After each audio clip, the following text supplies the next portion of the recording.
Akala ng mga bully ay isa siyang mahina at walang silbi, pero natuklasan niya ang isang makapangyarihang artifact at naging pinakamalakas na mandirigma para protektahan ang kanyang nobya. Si Wang ay isang ordinaryong college student sa China na may lihim na pagtingin sa kanyang kababata, si Yao, na siya ring pinakasikat sa kanilang klase. Matagal na niyang itinago ang nararamdaman niya, kaya naman halos hindi siya makapaniwala nang aminin ni Yao sa isang laro ng Truth or Dare, na gusto rin siya nito. Pakiramdam ni Wang, siya ang pinakamaswerteng tao sa buong mundo. Ngunit biglang bumaligtad ang kanyang kapalaran nang malaman ng isa pang lalaki, na lihim ding may gusto kay Yao, ang tungkol dito.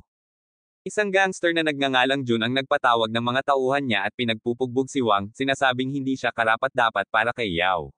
Sinubukan ni Wang na makipag-usap ng mahinahon, pero tinawagan ni Jun si Yao para ipakita sa kanya kung paano nila binubugbog si Wang.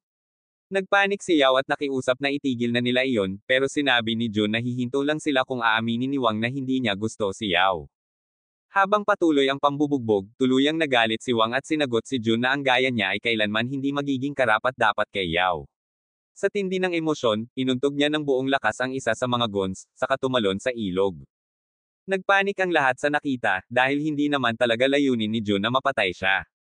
Natakot si Jun na baka mapunta siya sa kulungan kaya agad niyang inutusan ang mga tauhan niya na hanapin si Wang. Samantala, habang lumulubog si Wang sa tubig, naalala niya ang unang pagkikita nila ni Yao noong middle school, nang siya lang ang mabait sa kanya matapos siyang mabuli. Iniisip ni Wang na wala na siyang pag-asa. Pero bigla niyang napansin ang isang kumikislap na bagay sa ilalim ng ilog at nailangoy niya ito.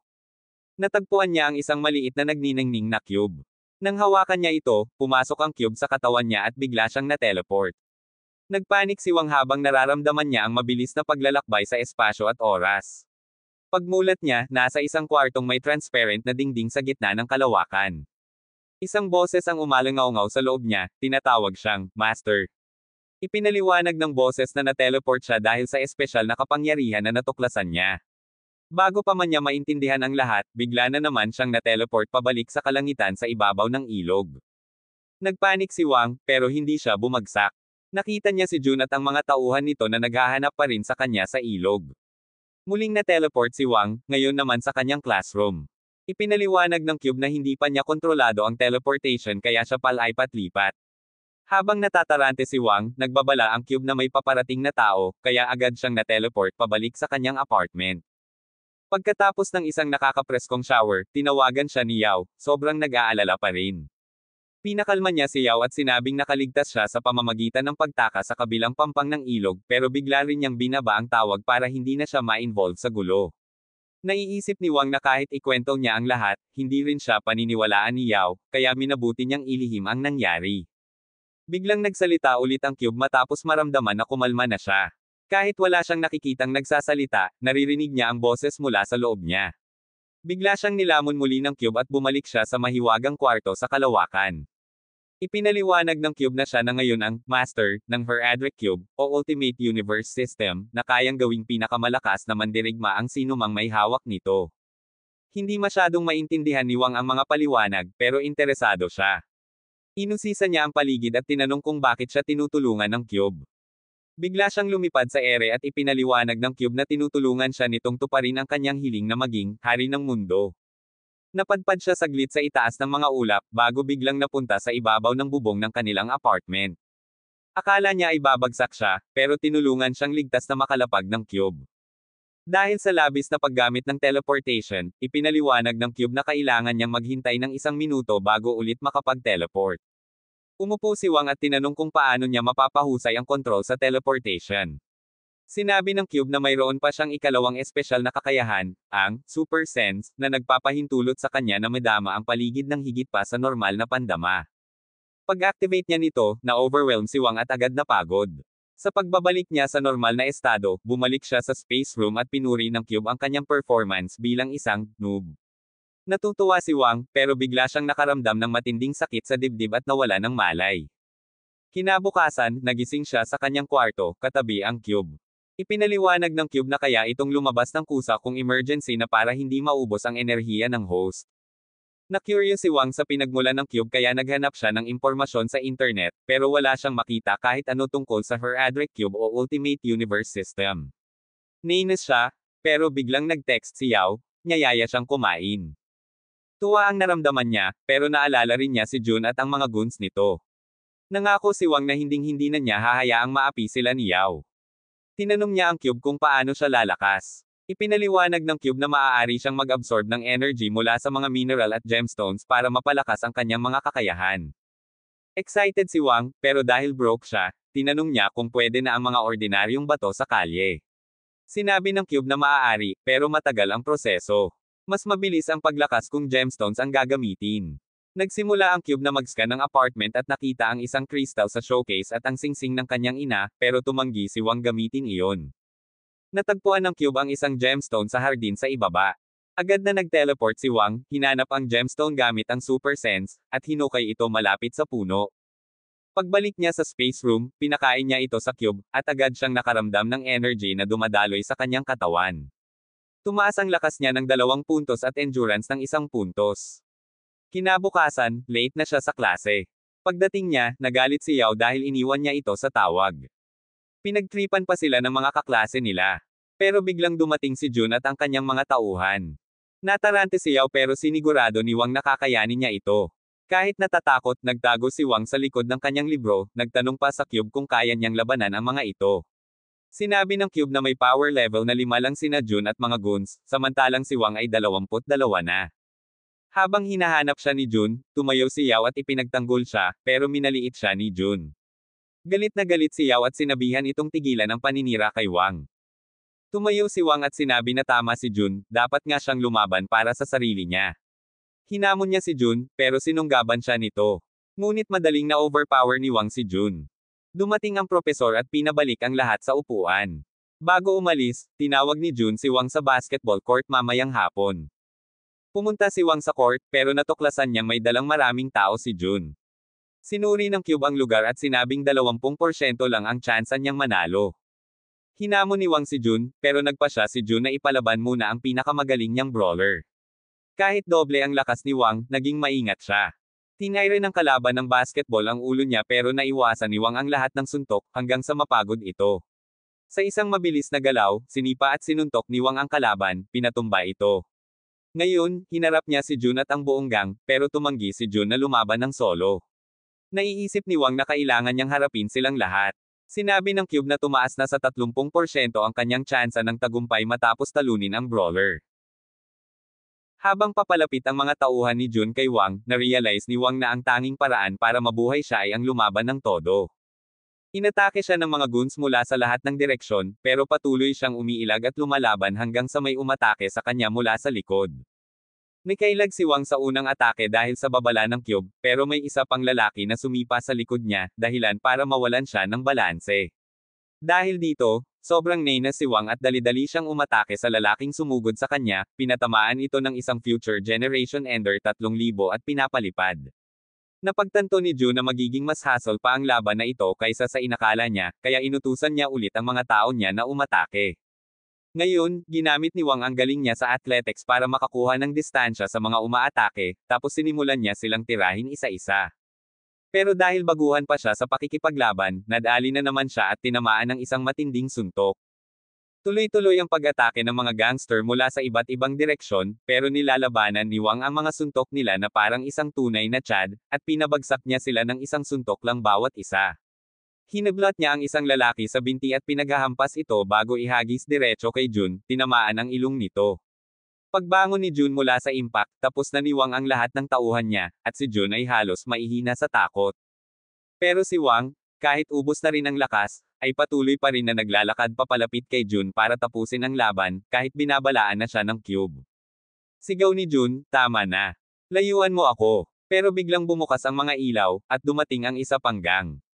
Nagsimula silang pumalakpak ng sarcastic para kina Jun at sa grupo niya, nilalay sila dahil kahit marami sila, nabugbog pa rin sila.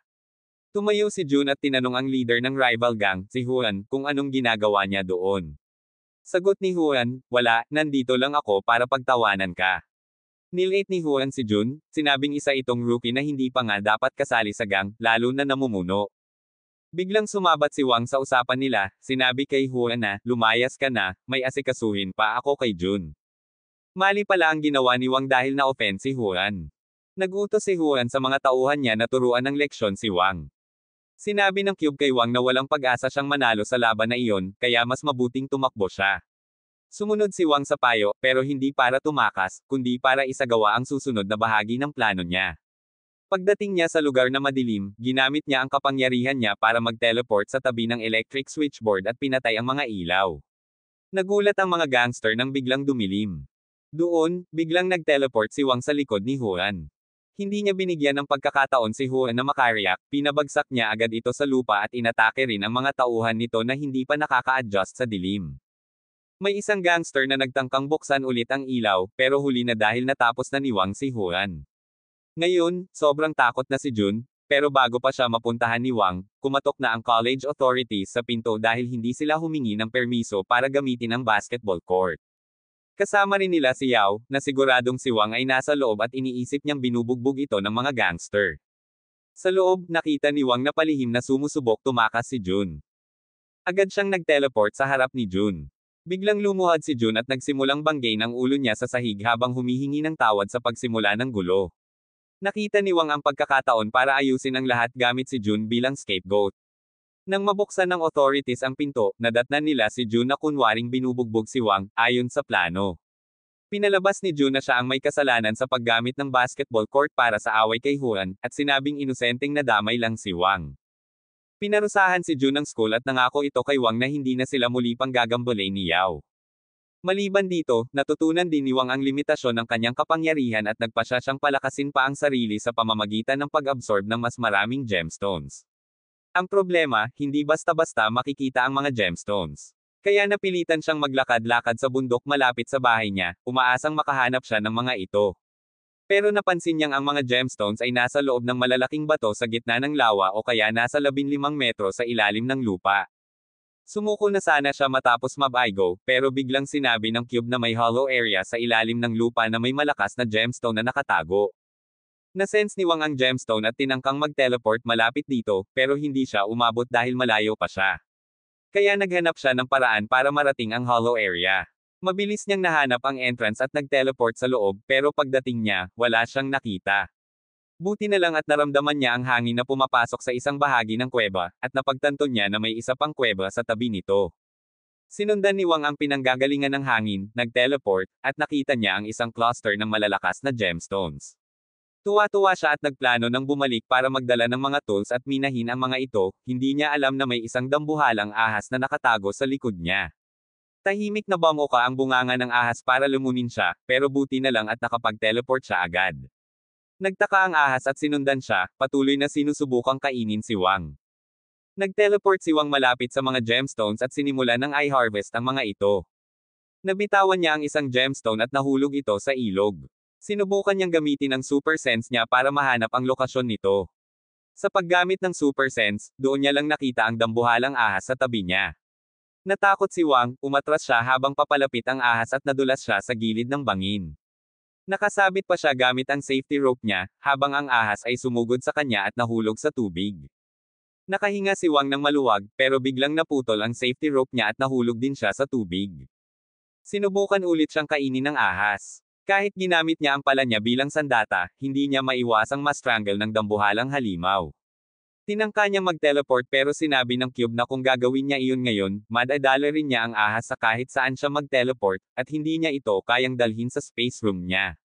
Kaya sinugitan niya ng husto ang ahas gamit ang pala niya, saka mabilis na nag-teleport sa space room. Agad niyang inutusan ng Cube na i-absorb ang lahat ng gemstones na nakuha niya, pero sinabi ng Cube na pwede na itong mag-synthesize ng gemstones ngayon. Ipinaliwanag nito na tulad sa mobile games, pwedeng pag-combinein ang tatlong low-rank gemstones para makagawa ng mas mataas na rank, na magbibigay ng mas malalakas na stats at bonus abilities.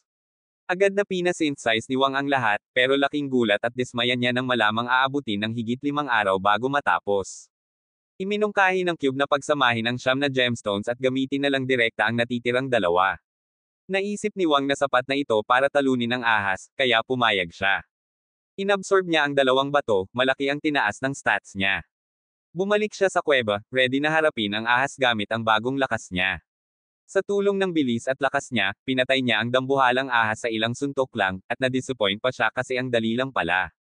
Mabilis siyang nakabawi, at sinimulan niyang hanapin ang gemstone na nahulog sa ilog. Nahanap din niya ito at napansin niyang, kahit kapareho lang ng level ng ibang gemstones, mas maganda ang itsura nito. Kaya nagdesisyon siya na gamitin ito para sa isang espesyal na bagay sa hinaharap. Samantala, si Jun at Huan ay magkasamang nag-iinom matapos silang talunin ni Wang. Pareho nilang gustong makaganti, pero alam nilang kahit magsanib puwersa pa sila, hindi pa rin nila kaya si Wang. Pero may naisip si Huan, at sinabi niya kay Jun na may kukontaken silang mas malakas pa sa kanila para humingi ng tulong. Binanggit niya ang pangalan ng isang veteranong gangster na si Lau, at halos himatayan si Jun sa nerbiyos dahil hindi niya akalaing papayag si Lau na tulungan sila. Ngunit sinabi ni Huan na si Lau ay napaalis sa bansa noon dahil sa isang makapangyarihang tao na kamag-anak ni Yao, at kung tama ang galaw nila, maaari nilang kumbansihin si Lau na tapusin si Wang ng tuluyan. Walang kaalam-alam dito si Wang, na ngayon ay isinama si Yao sa kanilang unang date bilang magkasintahan. Sinabi niya kay Yao na ayaw niyang mapahamak ito kaya siya ang baalang magprotekta sa kanya, at sagot ni Yao, nagtitiwala raw siya sa kanya.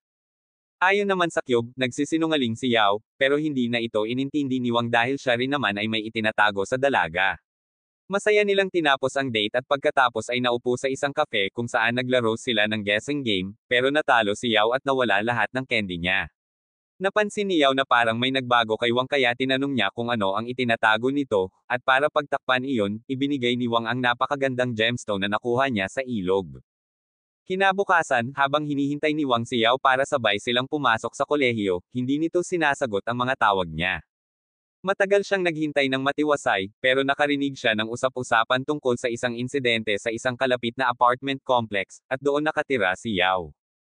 Kinabahan si Wang at dali-daling tumakbo patungo sa apartment ng dalaga, umaasang ligtas pa ito.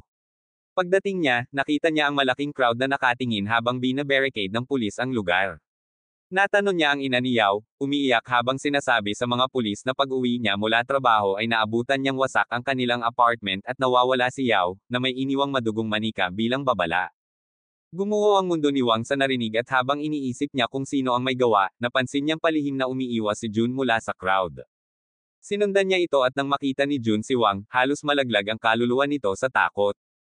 Kinumpronte siya ni Wang kung may alam siya tungkol sa pagkawala ni Yao, at para ipakita ang kanyang seryosong intensyon, pinalo niya ng siko ang pader at nabasag ito.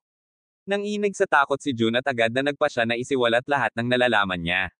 Samantala, si Yao naman ay nakakulong sa isang sekreto at liblib na hideout ni Lau, habang pinagmamasdan nitong nagpa-practice ng golf swing gamit ang bibig ni Huan para sa bola, bilang parusa sa pagtatangkang gamitin siya. Pagkatapos ng practice na muntik ikamatay ni Huan, hinarap ni Lau si Yao, na nakatali at may busol sa bibig. Sinabi ni Lau na kung nakita na ni Yao kung paano siya magalit, dapat na siyang makipagtulungan. Ipinakita niya kay Yao ang litrato ng isang lalaking nagngangalang Jin at tinanong kung ano ang relasyon niya rito. Sumagot si Yao na wala siyang alam tungkol sa lalaki, pero hindi naniwala si Lau dahil noon ay hinarap ni Jin ang isang buong organisasyon para protektahan si Yao. Nag-init ang ulo ni Lau at muntik nang saktan si Yao, pero pinigilan siya ng kanyang butler na nagpayo na kung gusto nilang gamitin si Yao bilang leverage laban kay Jin, kailangang buo at buhay si Yao. Pinayuhan ng butler si Lau na wag munang galawin si Yao at pumayag naman si Lau sa payo ng matanda. Umalis si Lau sa kwarto at nilapitan naman siya ng butler para sabihing dapat ay maging mas cooperative siya para di na maulit ang muntik niyang sinapit. Samantala, patuloy pa rin sa pagsasalaysay si Jun kay Wang tungkol sa nakaraan ni Lau, galing ito sa isa sa pinakamakapangyarihang pamilya sa bansa, at walang gustong kumalaban sa kanya. Ngunit nagbago ang lahat nang makaharap niya si Jin, na pinutulan siya ng dalawang daliri at nilapastangan sa harap ng publiko. Sinubukan ng pamilya ni Lau na maghaiganti pero nang mab-aigo, itinakwil nila si Lau, na mula noon ay nagliyab sa pagnanais na makaganti. Ikinwento rin ni Jun na si Jin ang dating nagligtas kay Yao mula sa isang kidnapping attempt noong high school pa lang ito, at ginamit ni Huan ang impormasyong iyon para linlangan si Lau. Ang plano sana ay ipagamit si Lau para atakihin si Wang, pero napakatalino ni Lau at hindi ito nagpaloko. Kaya sinabi ni Jun na iniwan niya si Huan bago pa magkaroon ng matinding gulo, at dahil ayaw rin niyang madamay si Yao. Ayon pa kay Jun, sigurado na siyang naparusahan na si Huan at wala na silang magagawa laban sa isang tulad ni Lau. Tinawanan lang ito ni Wang at sinabing hindi siya uurong dahil nangako siya kay Yao na poprotektahan niya ito. Tinanggap ni Wang ang pagsisisi ni Jun at inutusan itong tawagan ng pulisya para maghanda sa legal na proseso pagkatapos niyang sagipin si Yao. Sa tulong ng energy signal mula sa gemstone na binigay niya kay Yao, natuntun niya ang kinaroroonan ng hideout. Sa kabilang dako naman, nag-uusap sina Lau at ang kanyang butler sa loob ng gusali. Tinatanong ni Lau kung naniniwala ba itong hindi nila kayang talunin si Jin kahit na ang dami nilang martial arts masters. Sagot ng butler, hindi siya sigurado sa tagumpay pero kumpiyansa siyang kahit papaano ay mabibigyan nila ng pinsala si Jin. Biglang sumabat ang isa sa mga masters at nagyabang na hindi siya nandoon para lang saktan si Jin, kundi patayin ito para maghiganti. Napangiti si Lau sa yabang ng lalaki dahil eksakto ito sa plano niya para labanan ang pinakakinatatakutan niyang kaaway. Samantala, nakapasok na si Wang sa gusali at agad siyang binalaan ng cube na maraming malalakas na kalaban ang nag-aabang doon. Ramdam din ni Wang ang mga malalakas na presensya, kaya tinanong niya ang cube kung kumusta na ang synthesis ng mga gemstones. Sumagot ang cube na halos tapos na at magiging handa ng i-absorb sa loob ng 30 minuto. Gamit ang kaalamang iyon bilang pampalakas ng loob, lumakad si Wang papasok pero hindi pa man siya nakakalayo, napansin na siya ng mga Beirang mercenaries ni Lau na nagdesisyon agad na tapusin siya bago pa dumating si Jin. Umakyat si Wang sa hagdan at natagpuan niya ang isang nakalock na pinto na humaharang sa kanyang daan. Nagsimula na siyang mag-stretching para sirain ang lock nang biglang lumapit sa kanya ang isang dambuhala at maskuladong lalaki at sinabihan siyang huwag nang subukan dahil may espesyal na protective spell ang lock. Agad namang in-analyze ng cube ang lakas ng lalaki at sinabi kay Wang na ang power level nito ay 52 habang siya naman ay 50 lang. Napagtanto ni Wang na hindi niya kaya talunin ang isang mas malakas at mas bihasang fighter, pero nagkunwari pa rin siyang hindi niya alam iyon. Sinabihan niya ang lalaki na ibigay ang susi dahil nasa itaas daw ang kanyang girlfriend, pero pinagtawanan lang siya ng gym bro at sinabing huwag siyang masyadong excited. Ipinaliwanag nito na may utos siyang patayin ang sinumang magtangkang pumunta sa itaas. Pero nang paulit-ulit lang ulitin ni Wang ang parehong linya na parang loro, sinabihan siyang sumunod. Samantala, sa itaas, nakaupo si Yao sa isang madilim na kwarto, kabadong-kabado. Pumasok si Lau na may nakakatakot na ngiti at sinabing siguradong nababagot na raw siya, kaya may hinanda siyang special TV program para sa kanya. Binuksan niya ang TV, na nagpapakita ng live na laban ni Wang at ng gym bro. Natarante si Yao, takot na baka mapatay ang boyfriend niya sa harap ng sarili niyang mga mata. Sa ibaba, sinabi ng gym bro kay Wang na may sapat na silang espasyo para gumalaw at hinamon siyang ipakita ang galing niya. Sinimulan niya ang laban sa pamamagitan ng isang mabagal na suntok na naiwasan ni Wang at napalundag siya para sipin sa mukha ang kalaban. Pinili ni Wang na huwag munang gumamit ng teleportation dahil kakailanganin pa niya iyon mamaya. Patuloy siyang umiilag at sumusubok manakit pero nang mahawakan ng gym bro ang kanyang braso, inihampas siya nito sa sahig.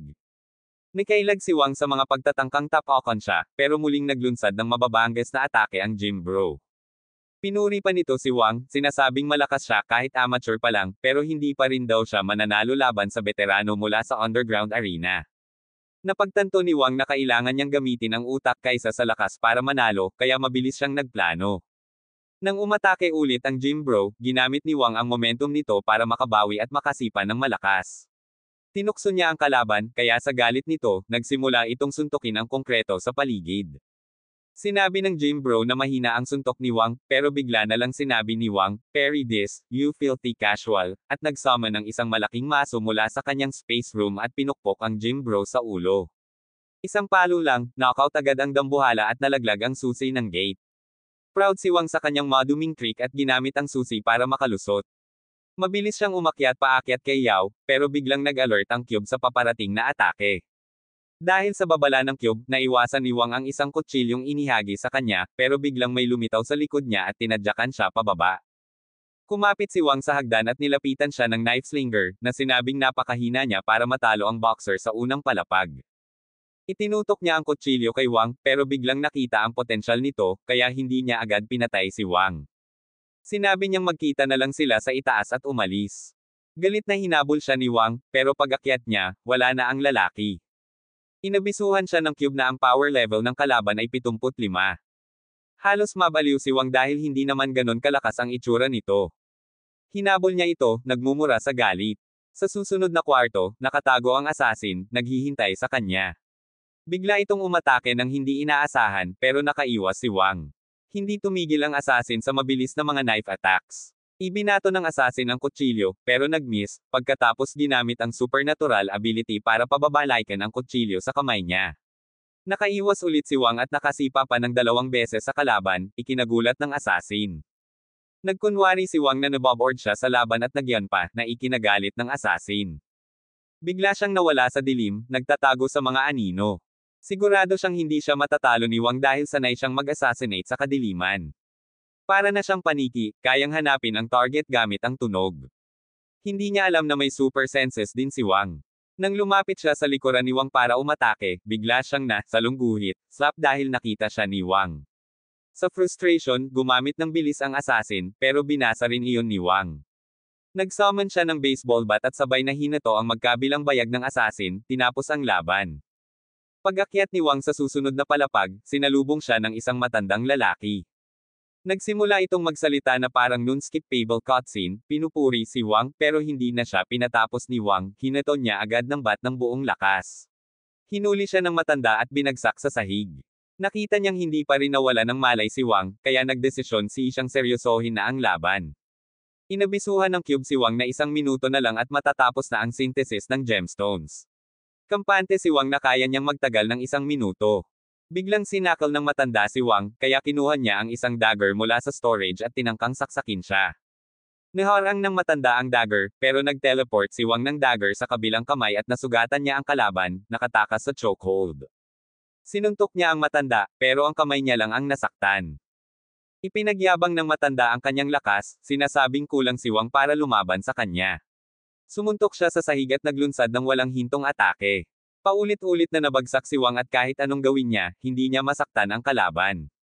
Sumisigaw si Wang na kahit anong mangyari, ililigtas niya si Yao, pero binasag ng matanda ang kanyang braso at tinawag siyang knave. Ipinako siya sa isang haligi at tinire ng todo, nawalan siya ng malay. Habang nakahiga, sinabi ng cube na natapos na ang synthesis at absorb na ang gemstones, kaya tumaas ng malaki ang stats niya. Nararamdaman ni Wang ang pagbulusok ng enerhiya sa katawan at tumayo siya, sinabing tapos na ang warm-up. Ngayon daw ay totoong laban na. Na-impress ang matanda at umatake, pero ngayon, mas mabilis at malakas na si Wang. Bumaire siya ng sunod-sunod na suntok, hindi makaiwas ang matanda. Pero bago matapos ni Wang ang laban, napansin niyang nagkakabiyak ang balat niya, nilalabas ng katawan niya ang toxins kasabay ng pag-level up. Nagpanik si Wang, pero tinuloy pa rin ang laban. Sinubukan ng matanda na samantalahin ang sitwasyon, pero ngayon, kayang-kaya na siyang i-parry ni Wang. Sa isang malakas na suntok, pinatumban niya ang matanda sa pader. Sa sunod na suntok, tuluyang natalo ang matanda. Tumuloy si Wang sa susunod na palapag. Pinapanood ni Yao at Lao ang lahat ng laban niya. Habang si Yao ay nakahinga ng maluwag, galit si Lao na natalo ang 3 niyang tauhan sa isang nobody. Sinabihan siya ng butler niya na kumalma, dahil ang susunod na mga kalaban ay tunay na mga professional. Ayaw maniwala ni Lao, pero ipinaliwanag ng butler na may dumating na isang babae mula sa Martial Arts Association, at kahit naka-restrictive bracelet pa siya ngayon, kapag tinanggal iyon, magiging peligro siya sa lahat. Kaya dapat daw nilang lisanin ang building. Samantala, nararamdaman na ni Wang ang lahat ng pinsala na tinamo niya sa laban. Pero kahit sa sakit at pagod, patuloy siyang naglakad. Sinabihan siya ng cube na hindi siya emotionally stable at dapat niyang kalmayan ang sarili para lumaban ng maayos. Pero sagot ni Wang, hindi niya kayang kumalma habang nasa panganib si Yao. Pagdating niya sa pinakatuktok, binuksan niya ang pinto, at bumungad sa kanya ang 2 martial artist na handang lumaban sa kanya.